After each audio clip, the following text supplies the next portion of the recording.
এই যে স্যার জুলাই যোদ্ধা তাই নাকি? জি আমি জিয়াউর রহমান। আমার নাম জিয়াউর রহমান। হ্যাঁ? জি আমি জেলে ছিলাম। এও জেলে ছিল। কোন এসেছিলি কই? জি কেরানীগঞ্জে ছিলাম। হ্যাঁ? কেরানীগঞ্জে। কেরানীগঞ্জে। জি আমরা 5 তারিখে পরে বাড়ি এই আমি মনি 7 মনি তারিখে রংপুরে তো বুঝি দামটা একটু বেশি চাই। একটু বেশি সবসময়। কি লিগে? এটা শিলালু এর দাম আদা? আদা 160 টাকা। আর ওই লাল সোনাটা কত?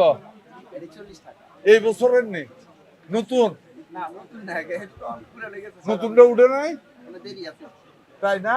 আচ্ছা ভাই, আমারও পেঁয়াজের কথা কন। এটা কত, এটা কত, এটা কত? এটি হলো 50 টাকা। আর এটি হলো 55 টাকা।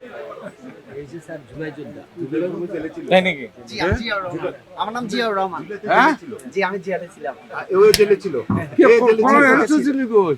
জি কেরানীগঞ্জে ছিলাম। হ্যাঁ? কেরানীগঞ্জে। কেরানীগঞ্জে। জি আমরা 5 তারিখে পরে বাড়ি এই আমি মনি 7 মনি তারিখে বাড়ি। শোন, এই যুদ্ধ করে অনেক কিছুর পরে দেশটাকে নরমাল করছি। জি, ইনশাআল্লাহ। এই বেচাকেনির ভিতরে আমরা রিজনেবল প্রাইসে, ওই যে একটু আগে বলছি, জি, ইনশাআল্লাহ। কাঁচা মরিচে বৃষ্টির জন্য গাছ মরে গেছে। গাছ মেরে গেছে। এটা তো রিয়ে না। তারপরেও আমরা আজকে থেকে ওপেন করে দিতেছি, আগামী 3 থেকে 4 দিন ইনশাল্লাহ কাঁচা মরিচ নরমাল হয়ে যাবে।